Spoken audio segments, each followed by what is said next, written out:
美媒炒作俄罗斯2月16号凌晨入侵乌克兰，目前时间已过，不仅没有发生战事，俄方还进行了局部撤军。俄总统普京也调侃称，他也很想知道到底几点开战。而美国总统拜登改口承诺，尽量用外交渠道来解决问题。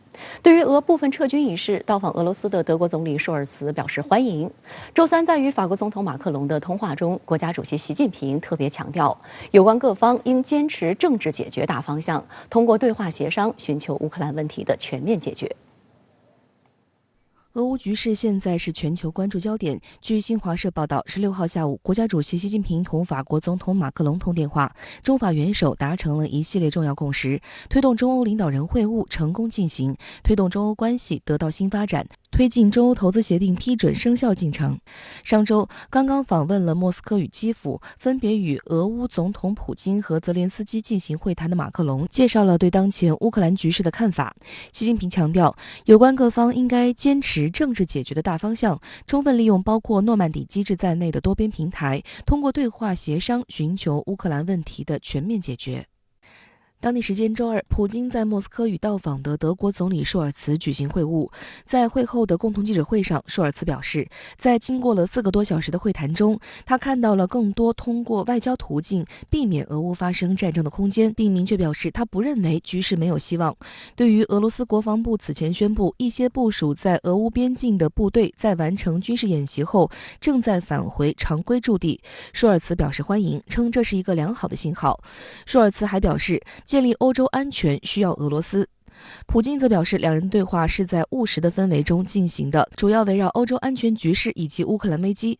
俄方将通过外交渠道与西方国家进行对话。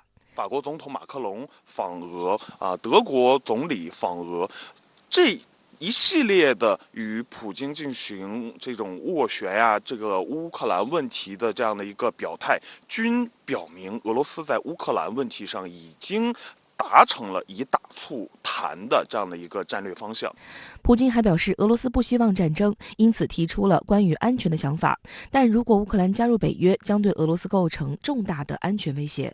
Россия не может закрывать глаза на то, как Соединенные Штаты и Североатлантический альянс достаточно вольно и в свою пользу трактуют ключевые принципы равной и неделимой безопасности, зафиксированные во многих общеевропейских документах. Нам уже 30 лет говорят, что расширение НАТО не будет вообще ни на 1 дюйм в сторону российских границ. А сегодня мы видим инфраструктуру НАТО прямо у нашего дома. 普京提到，俄罗斯认为关于保证乌克兰不加入北约的问题，应该现在就加以解决。舒尔茨回应称，虽然北约和欧盟不同意俄罗斯的安全保障要求，但有一些问题是值得讨论的。他特别强调，北约当前日程上没有扩员计划，这个议题也不在议程上。不过，对于舒尔茨的这番表态，普京表示，俄罗斯不会因为这些保证感到放松。Более того, обсуждаются вопросы вступления Украины в НАТО. Говорят, как вы сказали, это не будет завтра. А когда? Послезавтра. Мы слышим, что Украина не готова сегодня к вступлению в НАТО. Мы знаем этот тезис. И тут же говорят, что ее завтра не примут. А примут тогда, когда ее подготовят к этому. Но для нас это может быть уже поздно. Поэтому мы хотим решить этот вопрос сейчас. Вот прямо сейчас, в ближайшее время, в ходе переговорного процесса. 同一天，美国总统拜登就俄乌局势问题发表公开讲话，他声称，无论发生什么，美国都做好了准备。And we are ready to respond decisively to Russian attack on Ukraine, which is still very much a possibility. Though all the events of the last few weeks and months, this has been our approach, and it remains our approach now. 强硬表态后，拜登话锋一转称，提及用外交渠道解决问题的重要性。